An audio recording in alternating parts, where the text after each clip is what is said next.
Hello to all, मैं हूं भावना और आप देख रहे हैं गपशप क्वींस। कोरोना वायरस तो पहले ही पूरे देश में अपना रौद्र रूप दिखा रहा है, लेकिन इसी बीच ऐसे कई और वाकये भी हो रहे हैं जो जान और माल दोनों का ही भारी नुकसान कर रहे हैं। सबसे पहले विशाखापट्टनम में हुआ गैस लीक का हादसा, उसके बाद पश्चिम बंगाल और उड़ीसा में अम्फान चक्रवात और अब राजस्थान, एमपी व यूपी में खेतों पर टिड्डियों का हमला।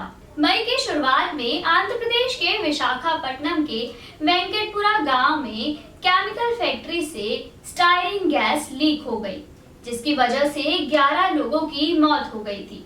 इसमें 2 बच्चे भी शामिल थे। गैस एनजी पॉलीमर्स के प्लांट से लीक हुई थी। Styrene gas plastic, fibreglass, rubber और पाइप बनाने में इस्तेमाल होती है। गांव के लोगों ने बताया कि गैस का असर प्लांट के आसपास 3 से 4 किलोमीटर के इलाके में रहा, जो जहां था वहीं गिर गया। गोपालपट्टनम सर्किल की पुलिस ने बताया कि उन्हें करीब 50 लोग सड़क पर बेहोश मिले। घटनास्थल तक पहुंचने में उन्हें काफी दिक्कतें हुई। बता दें कि स्टायरीन दम घोट देने वाली गैस है। यह सांसों के जरिए शरीर में चली आए तो 10 मिनट में ही असर दिखाना शुरू कर देती है। यही वजह है कि कई लोगों के मुंह से झाग भी निकल गया। अब बात करें अम्फान चक्रवात की, तो मई का दूसरा हफ्ता शुरू होने के साथ बंगाल की खाड़ी से एक साइक्लोन यानी कि चक्रवात उठा। 17 से 18 मई तक ये साइक्लोन सुपर साइक्लोन में तब्दील हो गया। सुपर साइक्लोन यानी भयंकर चक्रवात।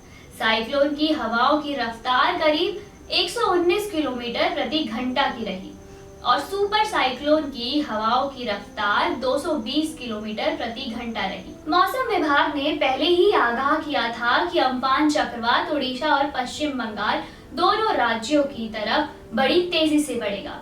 18 मई को अम्फान चक्रवात ने उड़ीसा को हिट किया और 20 मई को पश्चिम बंगाल में। पश्चिम बंगाल में अम्फान चक्रवात से मरने वालों की संख्या 86 हो गई और वहीं राज्य सरकार को तकरीबन 1 लाख करोड़ तक का नुकसान हो गया और उड़ीसा में इस चक्रवात के कारण करीब 10 लोगों की मौत हो चुकी है। इन दोनों राज्यों में हुए भयंकर नुकसान के कारण सारी श्रमिक स्पेशल ट्रेनें, उड़ानें, बिजली और कम्युनिकेशन सिस्टम ठप है। लेकिन चक्रवात खत्म होने के बाद सवाल यह उठता है कि आखिर मौसम विभाग की चेतावनी के बाद भी पश्चिम बंगाल में ममता बनर्जी की सरकार उन 86 मासूमों की जानों के आंकड़ों को कम क्यों नहीं कर पाई? इसका जवाब ममता बनर्जी को देना ही होगा। वर्ष 2019 में हुए फानी चक्रवात के समय उड़ीसा सरकार ने जिस तरह से अपने राज्य को संभाला और मौतों के आंकड़ों को बढ़ने नहीं दिया, उसकी तारीफ विदेशों में भी हुई और अम्फान चक्रवात से भी लड़ने के लिए उड़ीसा सरकार पूरी तरह तैयार थी। लेकिन पश्चिम बंगाल की ममता बनर्जी की सरकार शायद राजनीति करने में ज्यादा व्यस्त रही। शायद इसी वजह से यह अपने राज्य के 86 मासूमों के आंकड़ों को कम नहीं कर पाई। और अब अंत में आते हैं राजस्थान, मध्य प्रदेश और उत्तर प्रदेश में फसलों पर जो टिड्डियों के झुंडों ने हमला कर दिया है उस पर। टिड्डियों का ऐसा झुंड ईरान, अफ्रीका और पाकिस्तान में भी फसलों को काफी नुकसान पहुंचा चुका है। अब 15 से 20 मई के आसपास ये भारत में भी पहुंच चुका है। पहले राजस्थान, फिर एमपी और अब यूपी में भी झुंड दिखने लगा है।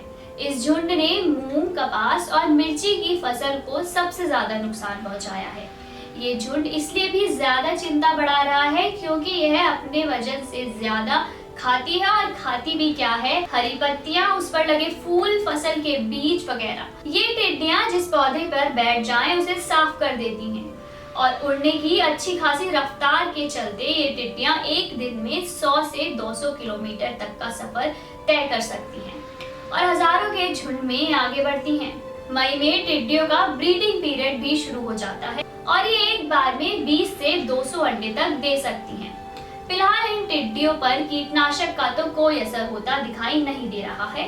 किसान थाली बजाने और पटाखे फोड़ने जैसे उपाय कर रहे हैं, लेकिन इससे भी थोड़ी बहुत ही राहत मिल पा रही है क्योंकि थोड़ी देर बाद यह टिड्डियां फिर आ जाती हैं। इन टिड्डियों के कारण राजस्थान के किसानों को तो इतना नुकसान हो गया कि उन्होंने अब मुआवजे की मांग करना शुरू कर दिया है। इसी तरह के लेटेस्ट अपडेट्स के लिए देखते रहे गपशप क्वींस। और वीडियो अच्छा लगा हो तो इसे लाइक करें और ज्यादा से ज्यादा शेयर करें और हमारे चैनल को सब्सक्राइब करना ना भूलें।